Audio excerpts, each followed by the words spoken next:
Hey class, some folks were asking questions about major funds and the two-step test that's used to calculate which funds are going to be major funds and which ones are non-major funds. And so I was looking for a problem that I could try to work for you guys, and I think I found one. It's in another textbook that I have.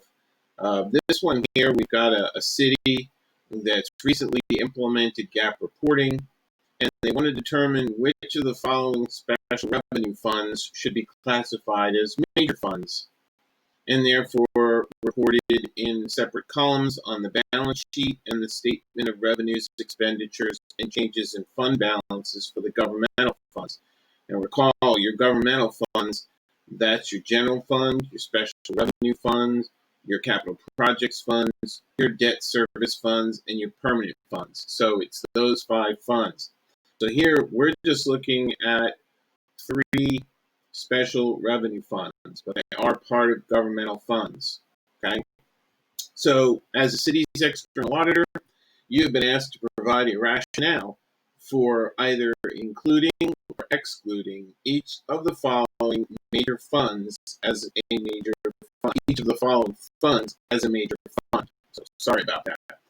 So they want to know which of these 3 funds, if any of them, should be reported as a major fund. And the information that you've been given here for this particular city is some financial data that's as of the year ended June 30, 2017. And so we've got total assets, we've got total liabilities, we have total revenues, and we have total expenditures. So we've got a line for each of those. And we have the gas tax revenue fund, the housing and urban development grant fund, the forest city library fund. So those are the 3 funds that we're looking at. The other numbers we have is we have the totals, okay? The total assets for all governmental funds, the total liabilities for all governmental funds, the total revenues for all governmental funds, and the total expenditures for all governmental funds. The reason why you need this column here is because that's going to be what you're going to use for the 10% test. That's the first test. So it becomes a candidate for a major fund. One of these 3, any one of these 3 funds can be a candidate for a major fund if it first passes the 10% test in one of these elements. So one of the elements, assets or liabilities or revenues or expenditures, at least one of those must be greater than 10% of the governmental fund total for that element. So it's out of all governmental funds. There seems to be some confusion over which numbers to use when and why. And so the larger the percentage, the 10%, applies to the governmental funds itself when we're dealing with a governmental fund. And so here we're dealing with a governmental fund. So, and it's a governmental fund, we know, because it's a special revenue fund, and special revenue is one of the 5 different governmental fund types. So for the gas tax revenue, you would be looking at, for total assets, there are $160,748 in total assets. Okay. Now, for all governmental funds, there's $1,563,867. Now, if we took 10% of that, what would we have? Well, 10% of that would be $156,387, roughly. So if that's the case, if it's $156,387, then compare it to the gas tax revenue fund. Well, the gas tax revenue fund at $160,748 exceeds that 10% number. Housing and Urban Development Grant Fund, $175,111. Well, that exceeds the $156,387 amount, which is 10% of the fund total for assets. For Forest City Library Fund, it's only $101,549. So it does not meet the 10% test for assets. Now, you're not done but you're done with the assets line. And so far, two of the funds, the Gas Tax Revenue Fund and the Housing and Urban Development Grant Fund, both passed the 10% test on assets, on total assets. The Library Fund has not passed that one. So then you move on to total liabilities.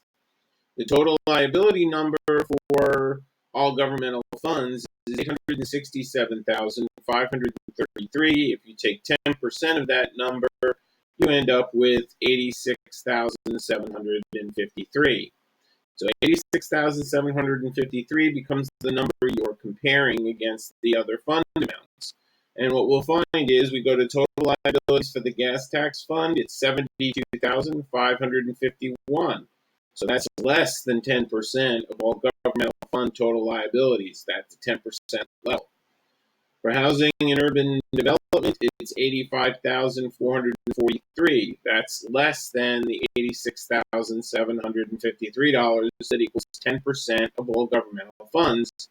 And for the Forest City Library Fund, total liabilities is 0. So it obviously does not meet the liabilities test. So at this point, we still have two candidates. We have the Gas Tax Revenue Fund and we have the Housing and Urban Development Grant Fund, because those two funds have met the 10% threshold for all governmental funds for total assets. But none of the funds met the standard at total liabilities. So none of them pass the test at total liabilities.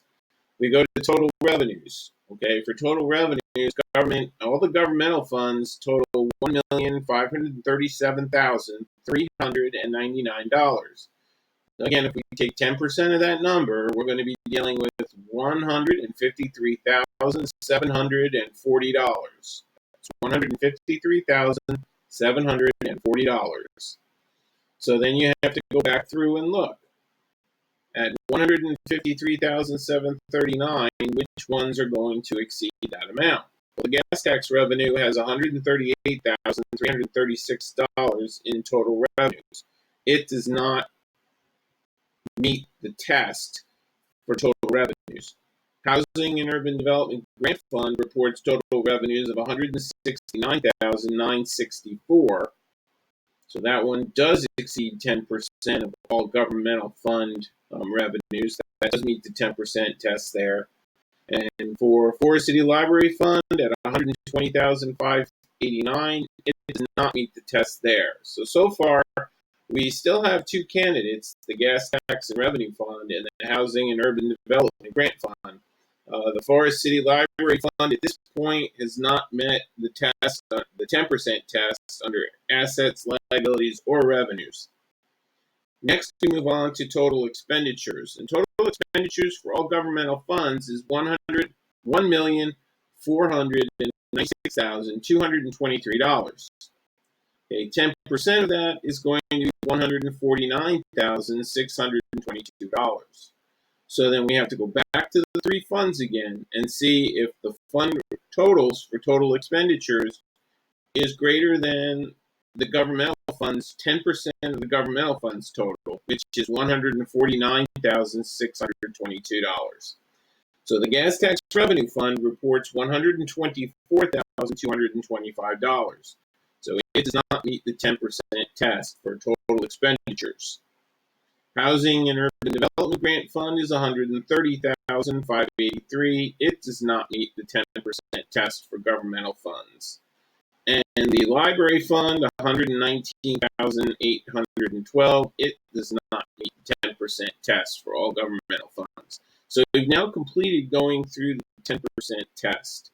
And at this point, what you have is under total assets, you've got the Gas Tax Revenue Fund and the Housing and Urban Development Grant Fund have met the test. And then under total revenues, the Housing and Urban Development Grant Fund has passed the 10% test. So what that means is those two funds in those two elements, okay, they move on to the 5% test.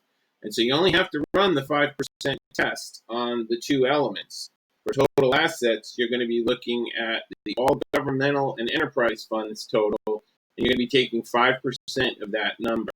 So you're going to be taking 5% of $3,497,000 398. Unfortunately for me, I didn't happen to take out a calculator, so I'm going to take out a calculator right now. I've got a funny one here. It's an HP12C calculator. So I'm going to turn it on. I am going to clear, and then I'm going to enter my number. So I have 3,497,398.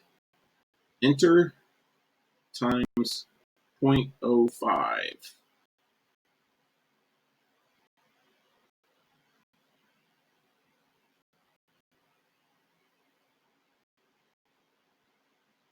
Hold on a second.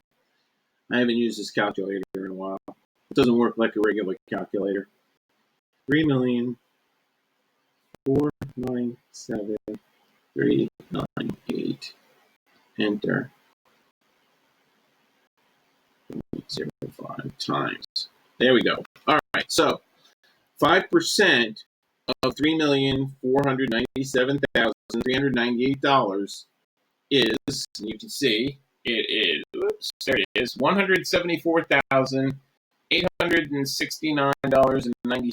So we can round it off to $174,870. And so then we go back and we look, well, does the gas tax fund exceed that 5% amount for total assets? Well, the answer is no, because they're only reporting a $160,748 amount. So again, we go back to that number, $174,870, and that number is the 5% threshold, and it obviously doesn't exceed the 5% threshold. So the gas tax revenue fund has dropped out of the picture now. It passed the 10% test for total assets, but it has failed the 5% of total assets. Now we move on to the Housing and Urban Development Fund, and lo and behold, if we look, again, remind you of the number here, 100, oops, sorry about that, little glare, 174,870 is the number to beat, and they've got 175,111. So obviously, they passed the test. So they passed the 10% of all governmental funds for total assets, and they passed the 5% of all governmental and enterprise funds total assets. So we know right now that the only fund of the three that's a major fund is going to be Housing and Urban Development Grant Fund, okay? Because it only has to pass two of the tests, the two tests for one of the elements in order to be considered a major fund. It doesn't have to, you do have to run through initially and check all of them to see which ones are going to make it to the second test. Once you get to the second test, it's only those funds and those elements that it passed the first time, that's what you're going to run the second test on. So in this case, since Gas Tax Revenue Fund only passed the 10% test for total assets, we only had to use that 5% test against total assets for the Gas Tax Revenue Fund. If Housing and Urban Development Grant Fund had not passed the 5% test for total assets, we could have dropped down and tested it against total revenues because it also passed the 10% test for total revenues.